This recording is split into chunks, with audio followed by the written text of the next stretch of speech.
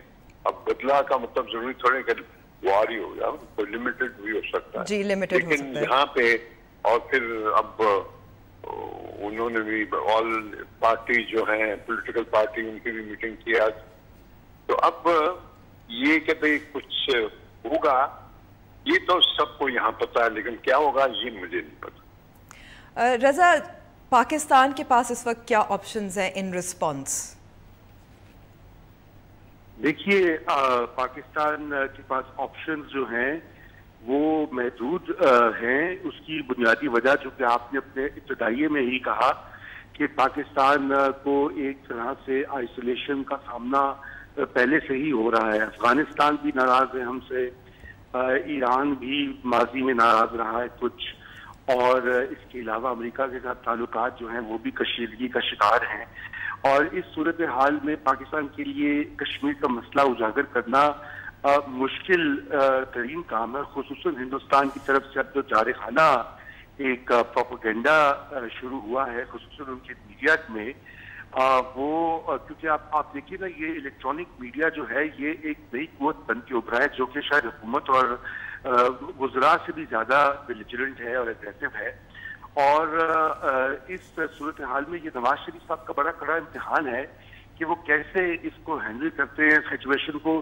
دیکھیے بات وہیں پہ آتی ہے کہ ہم ایسے گروپ جو ہیں جو کہ کشمیر کو آزاد کروانا چاہتے ہیں اور جہاد کے ذریعے ہم ان کو صحیح سمجھتے ہیں اور ہم سمجھتے ہیں کہ وہ کشمیریوں کا ساتھ دے رہے, لیکن دنیا ایسا نہیں سمجھتی. عالمی طور پر دہشت گردی کا مسئلہ جو ہے وہ کئی سالوں سے اب وہ سر فہرست ہے, اور وہ حق خود ارادیت ہو یا لوگوں کے حقوق ہو وہ بات سیکنڈری ہو گئی ہے.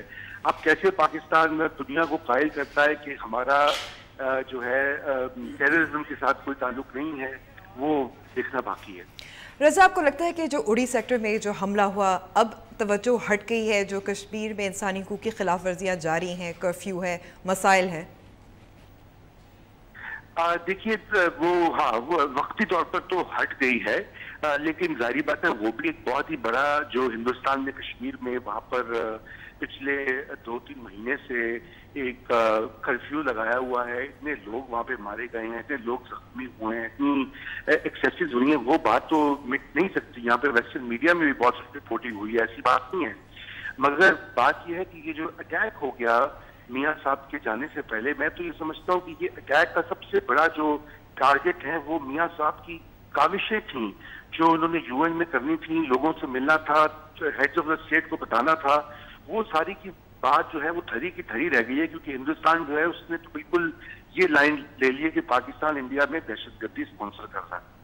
کلدیپ صاحب, ایسا کیوں ہوتا ہے کہ کسی نے تنقید کی ہے کہ جب یہ اڑی سیکٹر پر اٹیک ہوا اور پاکستان پر الزامات لگائے گئے تو بغیر ثبوت کے لگائے گئے؟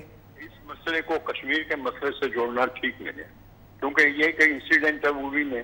اب اس کے ساتھ آپ کہہ رہے ہیں کہ کشمیر کا حملہ ہو جب تک مسئلہ ٹھیک نہ ہو, یہ کوئی دونوں چیزیں رکھ گئے نا. ایک تو گونڈی پہ آپ نے کوئی وہاں کے لوگوں نے اٹیک کیا, جو فوج ہے اس نے 14 آدمی مار دیے. یہاں سوال جو اٹھتا ہے کہ ان باتوں سے یہ کمپلیکیٹ میٹر ہوگا, کوئی سلجھے گا نہیں, کیونکہ یہ سلجھنا ہے تو اکراس دا ٹیبل اور نان وائلنس ہونا چاہیے. بالکل یہ تو فیصلہ شملہ اگریمنٹ میں کیا تھا ذوالفقار علی بھٹو نے کہ بھائی نہیں آگے سے سب تھرو نارمل. لیکن اس لیے یہ جو اس وقت اڑی کا معاملہ ایک بڑے مسئلے سے جوڑا جا رہا ہے, غلط بات ہے, کیونکہ یہ بات یہاں پہ اتنا غصہ اس پہ اور آپ اس کو بڑے مسئلے سے جوڑ رہے ہیں. تو اس پہ جب غصہ ہے تو آپ کو لگتا ہے کہ ایک گورنمنٹ کے لیے، مودی کی جو حکومت ہے ان کے لیے مشکل ہوگا کہ ظاہر ہے آپ نے سفارتی کوشش بھی کرنی ہے، اس کو ٹھنڈا کرنے کی بھی کوشش کرنی ہے، لیکن جو کالز ہیں وہ آپ نے جیسے کہا ریٹیلیشن کی ہے، بدلے کی ہیں؟ یہاں پہ فوج جو ہے وہ تو سول کے اندر ہے، تو اس لیے یہاں پہ وہ مسئلہ نہیں ہے. وہ مسئلہ آپ کے ہے کہ وہاں فوج سول کو گائیڈ کرتی ہے یا ڈکٹیٹ کرتی ہے. اب یہ سوال ہے کہ اس وقت ایک سیٹل ہو رہا تھا انڈیا پاکستان کے ریلیشن بڑھ رہے تھے، یہ لگا دیا آپ نے 14 آدمیوں کو مار دیا اس وقت. تو یہ کہ ریئیکشن یہاں کیسے ہو بتائیے آپ. ٹھیک ہے، ابھی وقت ہوا ہے بریک کا، لیکن بریک کے بعد ہم گفتگو جاری رکھیں گے کلدیپ صاحب اور رضا رومی کے ساتھ، اور طاہر صاحب کو بھی افغانستان کے حوالے سے ان سے بات چیت کریں گے بریک کے بعد.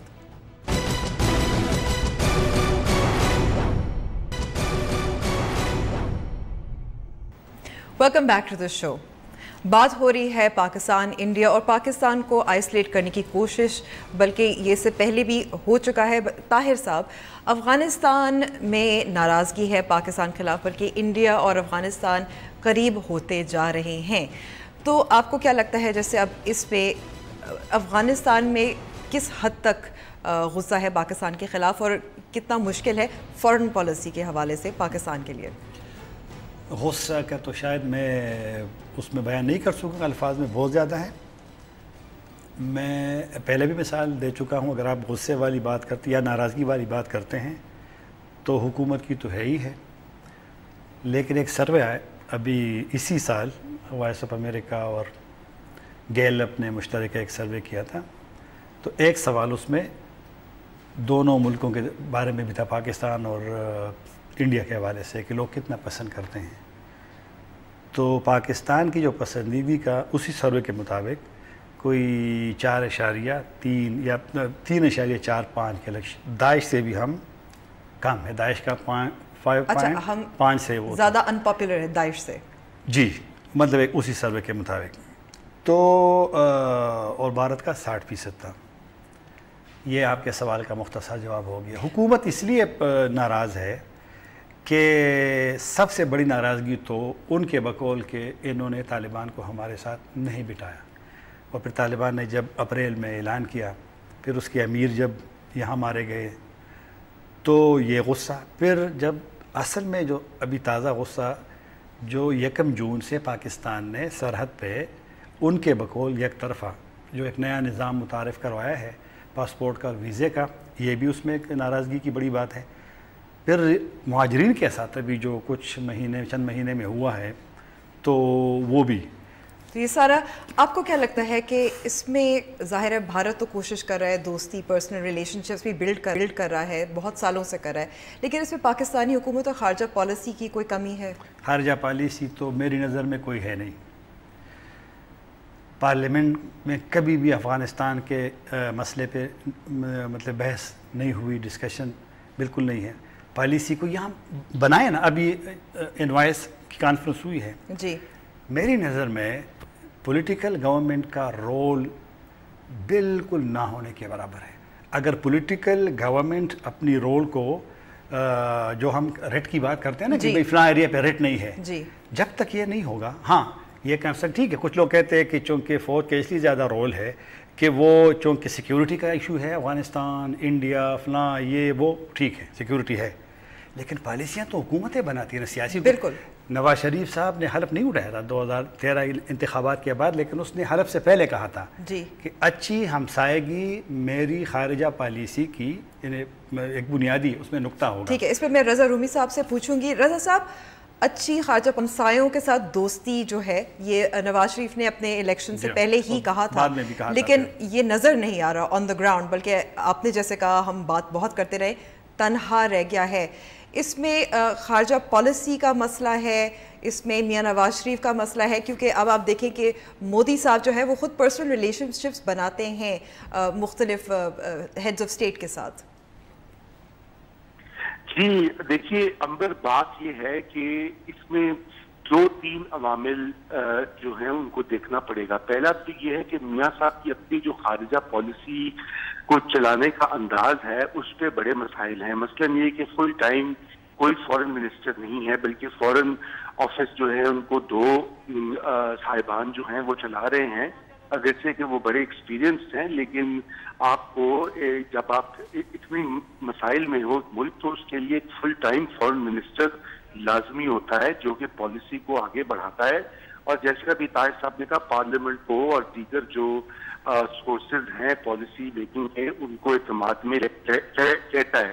میاں صاحب نے وہ نہیں کیا، ان کا یہ خیال تھا کہ شاید وہ کریں گے۔ دوسری بات یہ کہ میاں صاحب کے پاس اسپیس نہیں ہے، کیونکہ یہ جو سارے مسائل ہیں یہ سیکیورٹی کے زمرے میں آتے ہیں، چاہے وہ افغانستان کا مسئلہ ہو اور ہندوستان کا مسئلہ ہو، اور اس لیے وہ بات جو ہے وہ سیدھی جاتی ہے ملٹری اسٹیبلشمنٹ پر، جو کہ اس پالیسی کو فریم بھی کرتے ہیں اور وہ اس کے اوپر اپنی انپٹ ان کا حاوی ہوتا ہے۔ اس وجہ سے میاں صاحب کے پاس وہ اسپیس نہیں رہی جہاں پر وہ اپنے تعلقات بہتر کر سکیں ہمسایوں کے ساتھ، اور انہوں نے کوشش تو کی ہے۔ دیکھیے انہوں نے جب مودی صاحب یہاں پر آئے پچھلے سال تو میاں صاحب نے ان کا بالکل استقبال کیا، وہ ان کی انوگریشن پر بھی گئے جب وہ الیکٹ ہوئے، تو انہوں نے تو اپنی طرف سے کیا جو وہ کر سکتے تھے، مگر افغانستان تو بالکل بھی سویلین گورنمنٹ کے ہاتھ میں نہیں ہے، اور آج سے نہیں ہے پہلے سے ہی ہے، اور بیسک وجہ یہ کہ وہ اس کو سیکیورٹی کے لینس سے دیکھا جاتا ہے، اور میں سمجھتا ہوں کہ وہ یہ اس کو سیکیورٹی کا ایک ایشو بنا دینا جو ہے وہ بھی مناسب نہیں ہے، کیونکہ جو ملکوں کے تعلقات ہوتے ہیں وہ دیرپا ہوتے ہیں، لانگ ٹرم انٹرسٹ کو دیکھا جاتا ہے، اور ملٹیپل انٹرسٹ بھی ہوتے ہیں، جو ایشوز ہوتے ہیں آپ ان کے اندر پھنس کے نہیں رہ جاتے، اور اس وقت پاکستان بالکل جو ہے ڈے ٹو ڈے مسائل جو ہیں ان میں پھنس گیا، چاہے وہ افغان مہاجرین کو نکالنا ہو یا بارڈر مینجمنٹ کرنی ہو یا امریکہ کے ساتھ F-16 مل رہے ہیں یا نہیں مل رہے۔ بات یہ کہ آپ کو ویو لینا پڑتا ہے لانگ ٹرم کا، اور اوپر سے ہم نے یہ کیا کہ ہم نے سارے کے سارا جو وہ کہتے ہیں نا انگریزی میں کہ ایگز جو ہیں وہ چائنا کی باسکٹ میں ڈال دی۔ ہمارا خیال ہے کہ بس چین اب ہمارا دوست ہے، باقی ہمیں کسی کی ضرورت نہیں ہے، کیونکہ چین ایک گلوبل پاور بن گیا ہے، اس لیے وہی کافی ہے۔ مگر یہ بات بھی غیر دانشمندانہ ہے، اور یہی وجہ ہے کہ آج پاکستان جو ہے وہ اس کی تنہائی میں سفارتی طور پر اضافہ ہوا ہے، اور اس کو کم کرنا اس وقت حکومت کی اور فوج کی اولین ترجیح ہونی چاہیے۔ ہم بات کر رہے ہیں انڈیا پاکستان اور پاکستان کس طرح سے تنہا ہے، لیکن اڑی حملے کے بعد جہاں بھارتی اور پاکستانی میڈیا اور حکومتوں کے درمیان الزامات کا تبادلہ ہوا ہے اور جنگ چھڑ گئی ہے، وہیں سوشل میڈیا والی بھی پیچھے نہیں رہے۔ جانتے ہیں اس رپورٹ میں۔ ہم بھی ہیں جوش میں، باتیں کر ہوش میں، ہم بھی ہیں جوش میں، باتیں کر ہوش میں، یوں نہ آنکھیں دکھا۔ ٹویٹر پر سارا دن پاکستان اور بھارت کے مابین شدید جھڑپیں جاری رہیں۔ ان جھڑپوں کے دوران دونوں طرف سے ٹویٹر ٹرینڈز کے متعدد حملے کیے گئے، جس سے بے شمار ٹویٹر اکاؤنٹس متاثر ہوئے۔ پاکستان میں فرسٹریٹڈ انڈیا اور کشمیر کی آزادی کے حق میں ٹرینڈز کے ذریعے حملے کیے گئے تو بھارت نے ویک اپ مودی اور پاکستان دہشت گرد ریاست کے ٹرینڈز کے ذریعے اپنا غصہ اتارا۔ پاکستان کان کھول کر سن لے، مت کرنا ہمت ہم سے ٹکرانے کی۔